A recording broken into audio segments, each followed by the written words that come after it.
This week is a good one. We have great gaming news and a nice little giveaway, so keep your eyes peeled. The Final Fantasy Festival in Anaheim, California kicked off with a banger yesterday. 13 years after the reboot of Final Fantasy XIV as A Realm Reborn, the game is heading towards its second rebirth next year. After wrapping up Endwalker, we are heading into the next long-term arc with the name Evercold. It's taking place on the 4th, a frozen reflection of Hydaelyn that is slowly consumed by ice. And guess who is bringing their pocket heaters to save everyone? The expansion is expected around January 2027, but the story arc is just the tip of the iceberg. The bigger picture includes a complete rework of the game, similar to its Reborn relaunch. We currently don't know all the details, but from what we have gathered, they are aiming to cut player fatigue with modernized systems, overhauled progression, and more fun activities. Daily chores will shift to a weekly progression system similar to a battle pass. There will be seasons that each span 2 patches with shorter patch cycles for more content. They will add more ways to increase item levels beyond raids and tombstones and let those items carry over for other classes. Raids will get an additional mid-tier difficulty to be more accessible for everyone, with entirely new battle content types being added as well. And talking of raids, there will be a crossover with Evangelion bringing an alliance raid too. But further details are yet to be revealed. We will get 2 new jobs, a tank and a physical range, both original to the franchise, and the complete playstyle of classes will be overhauled. But don't worry, if you like the current one, you will be able to freely swap between the two. World events will also get a glow-up with more dynamic and cross-region matchmaking for a livelier world. Finally, even the character creator will be expanded with tons of new options, better facial features and animations. And you know what? That's just a few breadcrumbs we gathered for now. There will be so much more, and we are really excited to see where this all leads. At this point, we're fairly certain there's some kind of genre mashup generator making the rounds in game studios lately. There's no way someone came up with this on their own. And everyone in the pitch meeting just went, "Yeah, great idea, Jeff, let's roll with it." The name of the game is Totopia, which introduces itself less as a single game and more as a shared playground.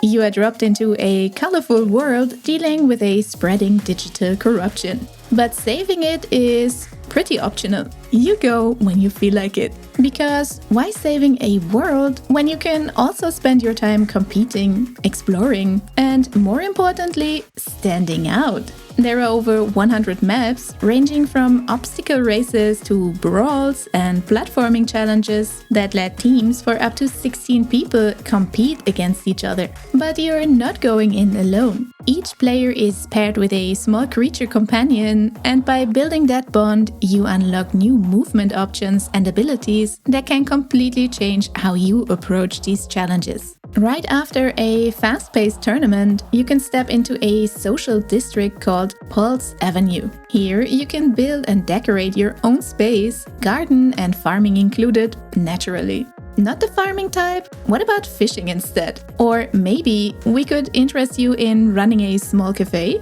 At this point, we are sure you too begin to wonder who exactly came up with Party Crossing, a Stardew fishing cafe simulator. But jokes aside, it actually looks very polished and fun and playable for everyone, as it supports cross-platform for PC, all imaginable consoles, mobile, and probably your fridge. One question remains though, and that's the monetization. It's currently labeled as free-to-play, so this needs some research once it gets closer to launch. A release date hasn't been announced yet, but we keep you updated.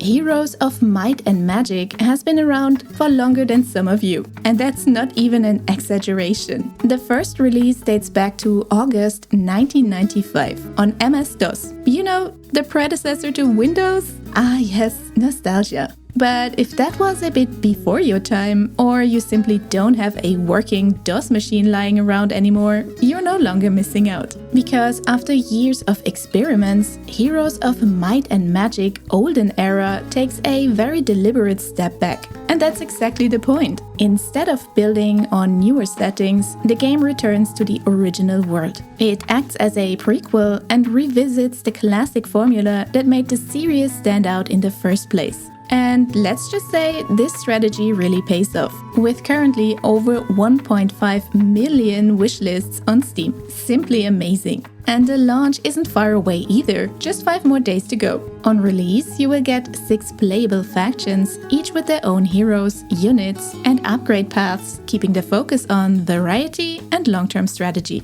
But it's not just nostalgia. Systems have been expanded in meaningful ways. Basically, what worked back in the day still works, but better. There is a new laws mechanic that lets you change your faction over time, while combat introduces a shared resource that builds during fights. And this resource can then be used to control powerful abilities in return. Neat! Skills are also more flexible and modern, with actual builds rather than just flat stat increases.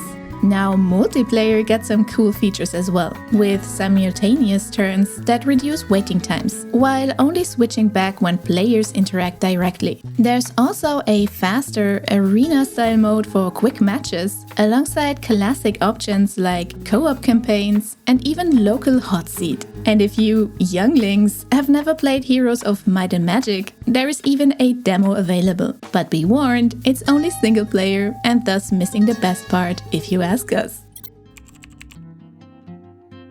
So 2 weeks ago, we talked a bit about Enshrouded's update 8 already. It's called Forge the Path and it's live and playable right now. But in our anticipation, we missed a few very important details that are definitely worth mentioning as well. We already talked about the flashy combat changes like iframes and weapon skills, but what the patch doesn't immediately tell you is that this update basically rebuilt the entire progression system. There are now over 20 new nodes, of which most skills can be upgraded multiple times. And specialized builds go way deeper than before. If you choose to invest further into one tree, you end up way stronger than with anything in the old system. And then there's the full changes to gear. Everything now has rarity tiers, upgrade paths, and perks. And yes, that means your gear can now boost your skills beyond their normal limits. Then, your character wasn't the only one getting better at their jobs, but the enemies too.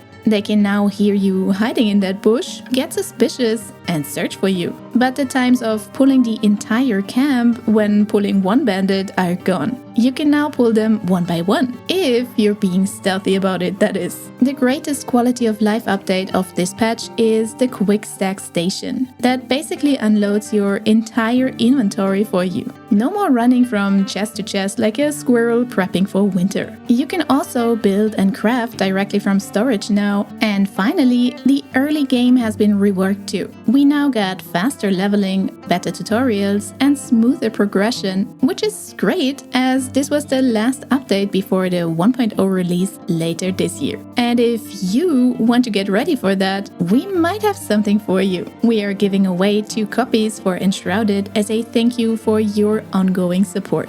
All you have to do is enter the giveaway on our website until Sunday night. All details and rules in the link below. Good luck to all of you, and a heartfelt thank you to Keen Games for providing us with the keys for our community. Funcom has just announced a massive free visual upgrade coming to Conan Exiles on May 5th, which marks the game's 8-year anniversary too. Thanks to an upgrade to Unreal Engine 5, the game now looks better than ever, but it also runs better at 60 FPS, even at ultra settings and on Steam Deck. Also new is direct travel between the Isle and the Exile lands, support for 3 characters, crafting and building from storage, and which one of you guys asked for this feature? Well, whoever it was, long live the roleplay.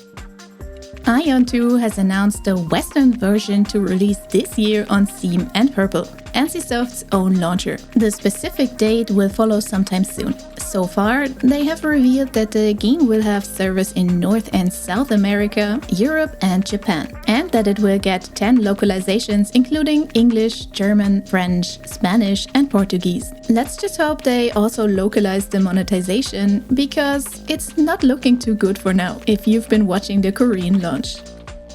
On May 12th, a new free update is coming to Palia, called the Royal Highlands. This not only includes a new map with golden fields of grass, but ruins of an ancient palace to explore as well. The storyline revolves around a time theme with amber crystals trapping animals. The update also brings horses that act as mounts, but can also come live at your farm, where you can raise your dream horse. Also new is the new villager AION and a bunch of new creatures and housing items. In July, co-op action RPG Granblue Fantasy Relink is getting a big DLC called Endless Ragnarok. This will not only expand the story, but also add awesome new features, including 4-player crossplay across all platforms, summons as a new attack option, and master traits to customize your character even more. And if you'd like a free sneak peek, you can join the open beta, which is live now on all platforms, running through April 27. But that's all for this week. We wish you a great time in co-op with your favorite people, and we hope to see you again in the next one.